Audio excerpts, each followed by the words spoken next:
Welcome to the Circuit of Success Podcast. The Circuit of Success Podcast. With your host, Brett Gilliland. Brett Gilliland, Visionary Wealth Advisory.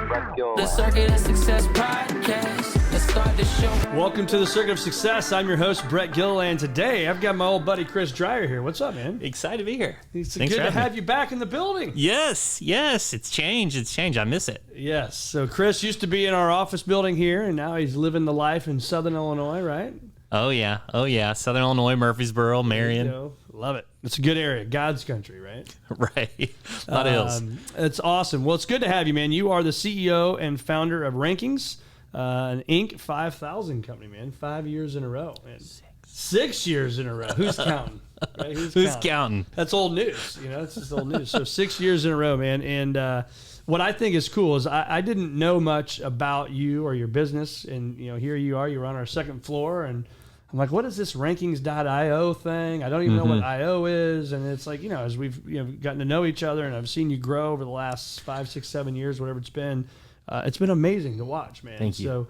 So, but before we dive into all the great stuff, let's talk about what's made you the man you are today and go into that backstory a little bit because there's a drive that's in there. Oh, yeah. We got to figure out what that's about. Let's hear it. What do you want to know? How far back? Hey, whatever, some moments in your life that you think this is probably why I do what I do in today's world. Yeah, so the audience is probably going to think I'm a crazy person after some of this, but let's see. So I was really competitive in sports, and my dad was like always drilling me. Like weekends or practice, it didn't matter. Like we got the reps in to the point where like some of my friends, like they would want to come to practice with the dad, and then they'd come and be like, no, we're never going again. Right. I was like, yeah, it's practice. It's not shoot around time. Right. So that kind of drive stemmed from him. He's very Ricky Bobby-esque. Okay. Second place is the first loser is like basically my dad. Yeah. So he pushed me. I went to college. I knew my mom always told me I was a rebel, and I didn't know what I wanted to do. I was honestly a terrible student. Yeah. I don't know how I ended up with a history education degree. I thought I was going to be a basketball coach and do the collegiate path, just stay with the competitive side. And I got this job at Herron High School, and I was the detention room supervisor because if you're a supervisor there, it was the same track as teaching. So I could do that for 2 or 3 years and be a fourth-year teacher, right? And I typed in how to make money online, and I took this course, and by the end of my second year teaching, I was making like 4 times the amount doing digital marketing I was teaching. And it was just time to go. Time to go. Yeah. Well, I got paid those summers off. So it was like I get paid the whole summer and I got this. And I moved to Florida, and my roommates all work from home, and it just wasn't the best environment as a party environment. Yeah.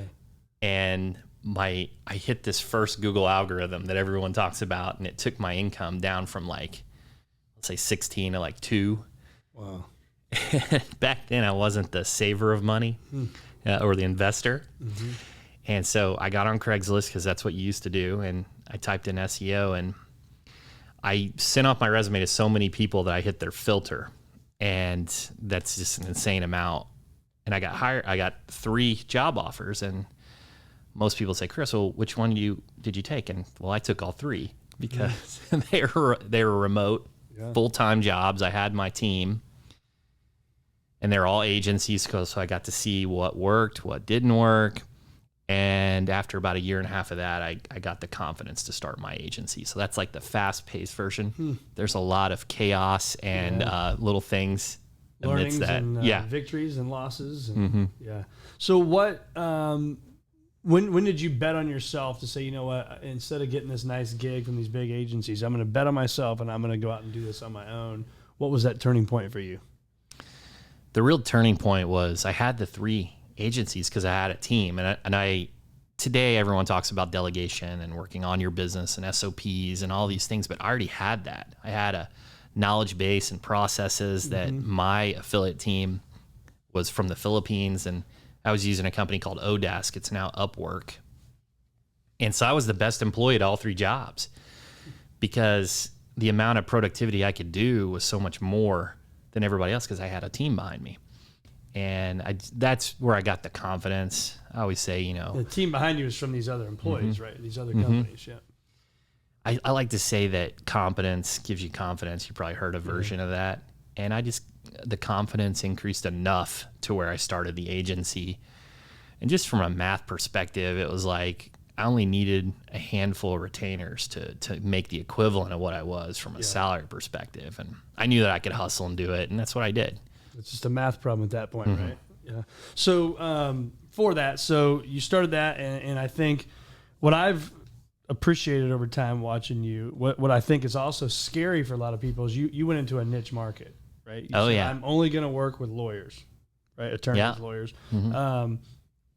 Was that scary? And if so, how did you overcome that? The scary, yes, different aspects of it, right? The first thing I thought was I was undercapitalized, and I knew that if I was going to hit multiple industries, I need to have a lot of capital to really have the best chance to succeed. I know there's a lot of stories of other people that did it, but so I looked at legal and being transparent, there's a status component to legal. It's not like you're doing home services for, pest control, not to say anything's wrong with pest control companies. There's a little status component there. It's been around for a long time, so a little bit more insulated from risk versus new tech or AI or Web3 or whatever. Not to say those aren't emerging too. And I made that decision, but the real decision that I did was different. Is I took not only legal, but I did a subset for personal injury law, and that was the real scary part because it's like I'm saying no to all these areas of law, and I'm only going to focus on this one. So my TAM was significantly smaller. Yeah, and so when you think about that, then how did you go about marketing yourself, right? So if you're a new agency, I could work with this big guy or big gal out in New York or California, wherever. How did you differentiate yourself to then get the client? Yeah, that's a big question here, right? Is differentiation. And back in the 70s, this term evolved, and it was a USP. That's when it came about. But really, what it meant was how are you distinct? How are you distinctive in the market? One way to be distinctive is to be the best and to focus on a certain area. There's perception that you're the best in that field, but you got to remember every brain surgeon has their first brain surgery. There's a perception there, no matter what you know about them from their background. So that was part of it. A lot of times people talk about marketing and doing different tactics, and they miss the relationship equity. And for example, even in the legal space, I don't know the top criminal defense firms or family law, besides maybe some locally they hear on the radio. But in the PI, there's an awareness that comes about, and you kind of move up the ladder from a relationship equity. And now, I know Morgan & Morgan. I know Mike Papantonio, but it took time to develop that. Yeah. So how did you do that, though? So because I think about it in my world too, is trying to find the people that I've been able to be around, in my career. I didn't start that way though, right? Yeah. I was working with people that, we could barely rub two nickels together, and that's where we all started, right? And so I'm always curious about how you got into the circles and the roles that you're with now. In the beginning, I didn't have a ton of capital for distribution for TV and radio and all these things. So I had to do the things that didn't scale. So that's a lot of one-to-one, shaking hands, taking people to breakfast, taking them to lunch, building that network and doing social media, all the things that don't really scale. You have to do them kind of individually. One of the first things I did was I knew I was in the legal vertical, and I was just looked on LinkedIn. I'm like, who is in the legal space that I could meet with? And I had breakfast locally. In fact, like right across the street with a few people. And I just stayed connected with them. There was fine law reps from Thomson Reuters, and ended up being referral relationships. And that's kind of how it set the tone. Of course, once you get more capital, then you can pay for paid ads and distribution, and even your podcast, things like that build over time.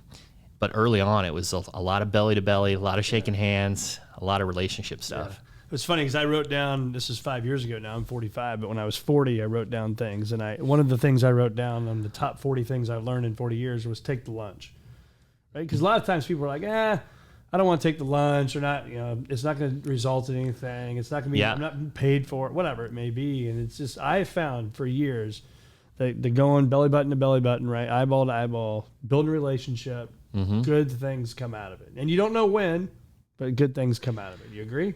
I couldn't agree more. And there's a certain trust component that comes from that. And, even though when we're talking about leverage, there's not a lot of leverage. There's one-to-one versus what we're doing. Your audience, it's like a keynote presentation every week. Right. But those are the things that I think the trust component is a little bit of an intangible. Yeah. So talk to us about SEO, search engine optimization, right? So people hear that, but the layman terms for guys like me that we hear it, we don't know exactly what it means. Whether I'm a lawyer, a financial guy, or a carpenter, whatever it is, how important is it, and what in the hell does it actually mean for us as business owners? Really good question. So search engine optimization is essentially, when you think of this, let's just call it Google. Yeah. Google owns the lion's share. It's making sure that your business ranks at the top of Google for whatever industry you're in. And there's a lot of challenges that go with that. Of course, you can do paid and do that immediately, but that could be very costly. From an organic perspective, it's creating excellent content, targeting keywords, making sure you get your content endorsed, which is backlinks from other websites. And each space is a little different, right? Even in law, if I was going to target, say, a patent attorney, there might be only one in the city. So just by the nature of being the only one, you automatically rank. But when we're talking personal injury or criminal defense, ton of saturation, ton of competition, and it demands real expertise. Yeah. And that's what it is. And that's when I think of it, it's just one channel of many, and we're just playing the game of attention arbitrage. Yeah. And I think too, I learned this years ago I can't remember where I even learned this, but even if you make a charitable donation to somebody, right? They even said, ask for your website to go on that thing, right? That website for cancer, whatever it may be, because that helps, right? It helps back in the algorithm. Is that right? Oh yeah. And I'm sure there might be some SEO divas listening, but yeah, it's an endorsement. Yeah. When another website has your link to your website on there, it's an endorsement. It's a vote in terms of trying to win that election. Point system, right? Basically a point. The more points I get, the higher up I rank. Yeah, it's a math game. Yeah. So the podcast certainly doesn't hurt. Doesn't hurt. The big thing about podcasts is a lot of us, including myself, we transcribe the episode, and a lot of times we'll put a link to the website of who your guest was. Well, that's a link, so it's a good tactic for the guest. It's excellent for the host too, from a distribution perspective. I like it. How do you focus on branding, and how important is branding for us business owners? Oh boy, branding. It's absolutely essential. There's so many components that goes into it. I think that it's what it really comes down to is being memorable, standing out in a crowded space. And when people talk about the rising costs of these channels, a lot of times they're talking about direct response marketing, and because it's very short-term orientation and they're not looking at a long-term perspective. And really, when you're getting those lower CPAs, those lower costs to acquire a client, it comes from brand and word of mouth marketing. Okay. And so you focus on that from just the name of your company? What do you focus on when you think of branding, or a different word, whatever word you use? What do you think about there? Yeah, it's critical. I think of a company and personal brand. So myself, I have my interests, my hobbies, my expertise, but then the company has its own reputation that it wants to surround itself from. And it goes back to being distinctive. Like, how do you stand out amongst all your other competitors? And those are the through line messages that you want to reinforce to your audience. So how would you do that? Yeah. So the thing that I did, I hired an outside consultant. We read every single review. We surveyed our clients. We surveyed our employees, and it was a lot of data. And we found kind of some commonalities that people were repeating, and we kind of leaned into that. Yeah. So would you say, how many employees do you have now? Right now we got, for rankings, we've got around 40, 42. Okay. And you said for rankings, so is there something else as well? Yeah, I have 7 companies now. Okay. So I've got a real estate company. I've got another agency. I've got a content company, got a media company. And I'm not trying to bloviate. It's came from basically the main cash cow, which is rankings. Yep. Just opportunities. It's led itself to these others. Yep. I like that. What habits would you say you have, or what are you doing right now to stay in the game and be a student of the game for you and your industry and your businesses? Yeah, on the edge. So I'm obsessed with learning. I mean, we were talking. I was joking. I was hanging out at Barnes and Noble today. Every morning I read or listen to an audiobook or a podcast. Yeah. So I'm at like 84 business books this year to date. Got a business coach, Bobby Castro. He had a little exit of $1 billion. That's it? Just a little. Manages like 700 million in real estate. So he's helping me think bigger and raise those ceilings. I bet. And then I'm in a few masterminds, and I'm just a student of the game. I love the game.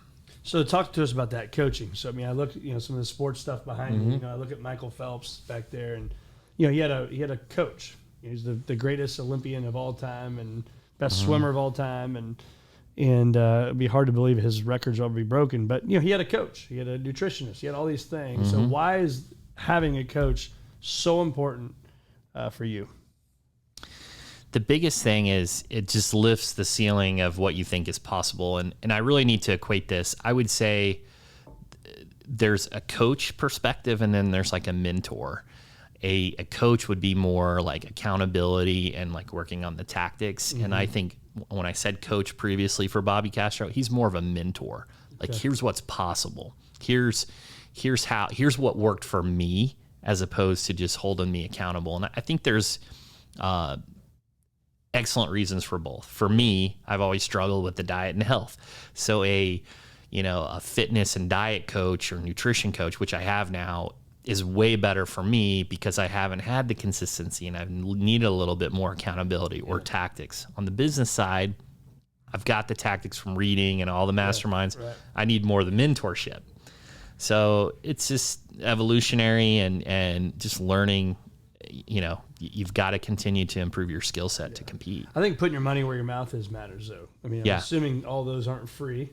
Right? Oh, so definitely not free. You're writing a big check for that stuff. Yeah. And so why is that something you feel that's necessary? Because a lot of people listen to that and be like, dude, this guy's a screwball, right? Or I have a business coach. I've paid a lot of money to a coach over the years. Why are we doing that? Money is the equivalent of, it basically keeps you accountable. Like, there's no sunk cost, right? I think of it like this. Like, if I was going to go to the gym and I don't have a personal trainer, I could maybe make an excuse to not do something because, hey, I don't have the time, whatever. But when I'm paying someone and I'm going to let that person down because they're spending their time, there's a different level of accountability and commitment that goes with that. And for me, I find that it's just really effective.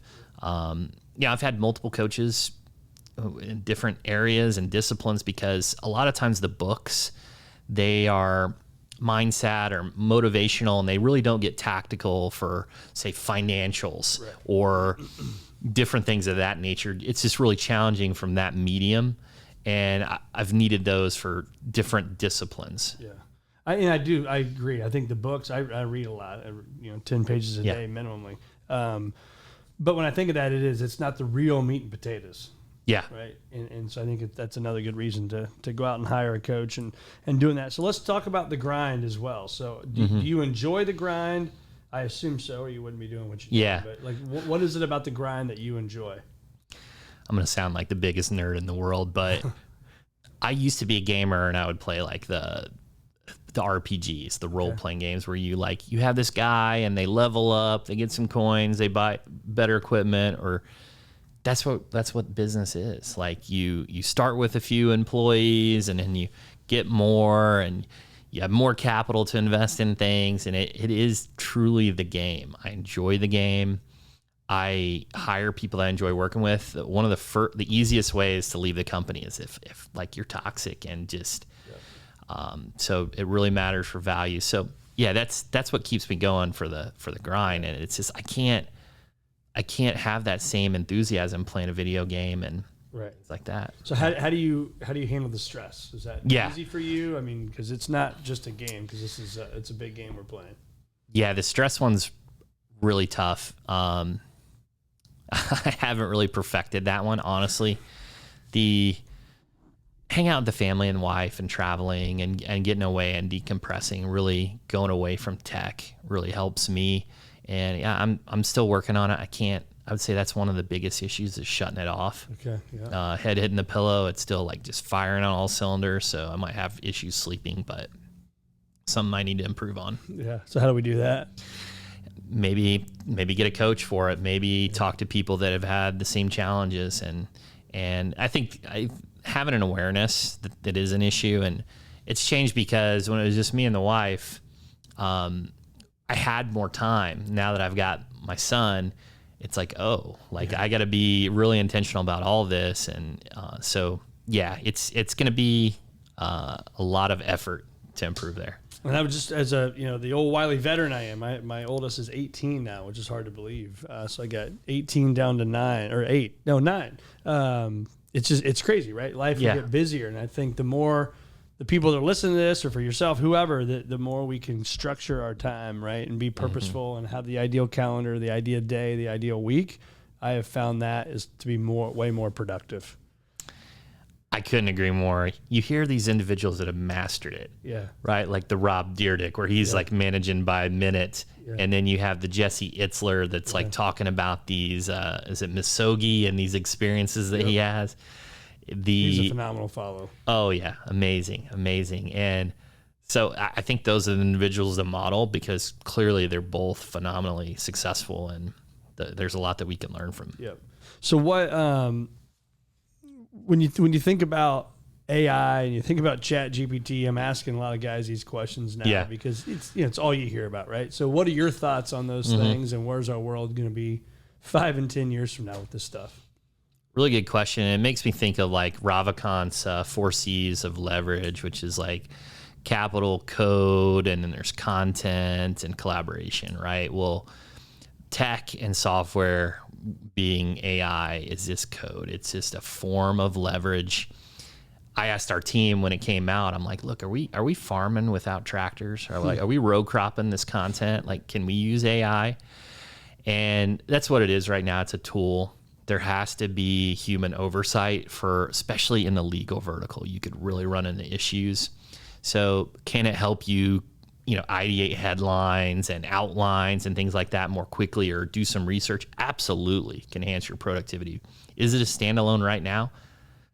Not right now, thankfully. I may not have the SEO gig anymore, but but that's where we're at right now. Do you think it will? I mean, I think it's going to take some people's jobs away, don't you think? Oh yeah, I think so. I think Google's going to change. Look, the search generative experience. For a long time, people are talking about these no clicks and how AI is going to eat up. Well, there's rich snippets now. Yeah. If you go to Google now, there's rich snippets where it doesn't take you to your website. So it's just going to be more of that. The thing that people don't talk about enough, Danny Sullivan talks about this, is the more content goes on Google and the more adoption it gets. So there's more adoption, so there's more usage. So it's not going to be just complete fall off entirely from these AI scenarios. And I think it's still going to be a human experience there, don't you think? Oh yeah. Human experience. Also, AI is going to want to consume as much original content and thought as possible. So being truly unique and not just regurgitating things is going to have a lot of value. So what would you tell yourself now? So you've been doing this gig since, what was it, been 6 years, you said? So the agency, been 10 years, a little over 10 years, but entrepreneur on my own for about 16. Okay. So what would you tell yourself 15, 16 years ago, 10 years ago, whatever? Geez, invest. Throw it in that index fund. I would say, what would I say? I would say don't be afraid of hiring. It was a little bit, I tried to do everything myself, even early on, even though I had some freelancers, and just have to look at things differently and scale yourself. That'd be one of my biggest tips. Wasn't it scary to hire people? Oh, so I was really resistant to like HR. Yep. I was like, we don't need HR.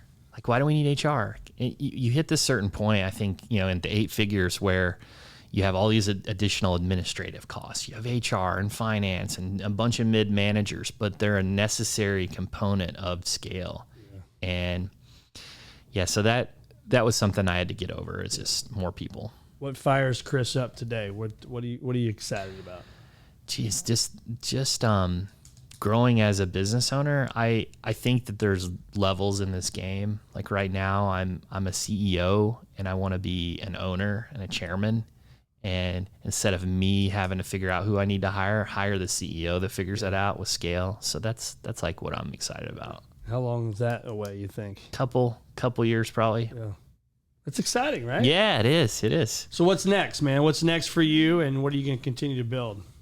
Yeah, I'm really trying to grow the real estate portfolio. I look at it as like it's the equivalent of buying SEO retainers, permanent SEO retainers that sign year-long contracts that are used to raising their rent every year. Yeah. So I'm looking forward to more of that. And man, just being a dad, once my kid starts playing sports, that's going to be a whole nother journey.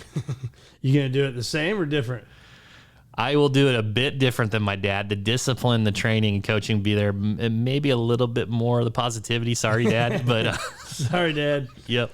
What's the drive? I think about that a lot right now with 2 high school kids in sports and an 8th grader in sports, a 4th grader in sports. It's like my dad didn't push me. I went on and played some college golf, and they pushed me, but it wasn't like I probably had a different deal than what you had. And so I don't know what's right, man. I've got all sorts of people in here, and you hear all sorts of different stories, and it works a million different ways. But I want them to follow their passions, do it the way they want to do it, and I'm sure that's what will happen with your son. So when you hear achieving a future greater than your past, what comes to mind for you? Geez, legacy. I would say legacy. Teaching the values to my kid and his kids, and passing on the financial wisdom in order to have these opportunities. And just, that's what I think. I think of legacy. Yeah, it's awesome.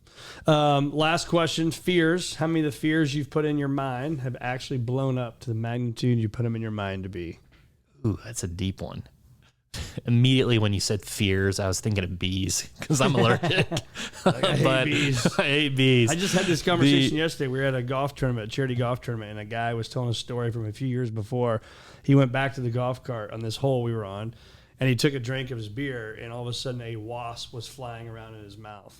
And he got stung like 6 or 7 times. Oh, that's like my worst He nightmare. had no EpiPen out there or whatever, and I'm just like, oh boy. So anyway, I apologize, but that just happened yesterday. I'm like, that's good. Yeah. Fears, health, I want to be there for my family, and I'm trying to secure, everything as much as I can. But I think that's probably the biggest fears is just staying healthy. Is accountability there?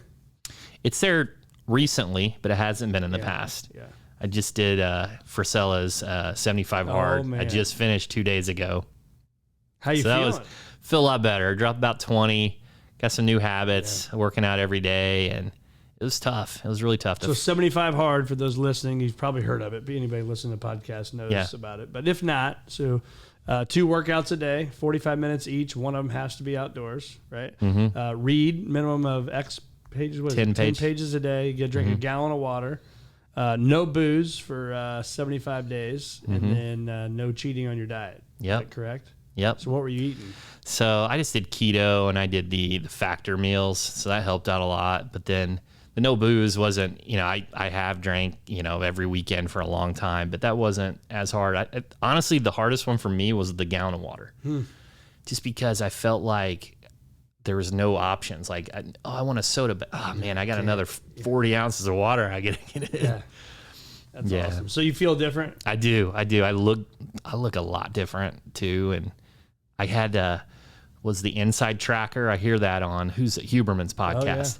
Yeah. And I bought that, and what triggered this is like my cholesterol and all the numbers are terrible. I was like, I got to make a change. So what's the Inside Tracker? Is that the thing that goes in your arm? So they basically do a blood draw on like all different types of metrics, and it's really in depth, and it has an app, and it shows you like where you should be and where you're at and recommendations. And I got like a really bad score, and I'm like, okay, it's time. I need to fix this. Need to improve.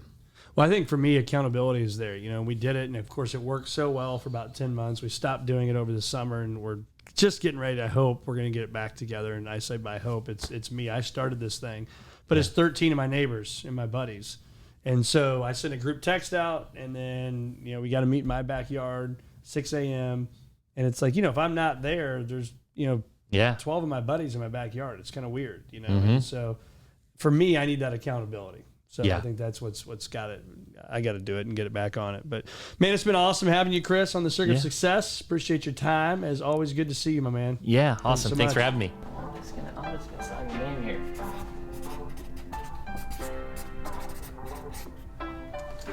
Awesome. Here we go.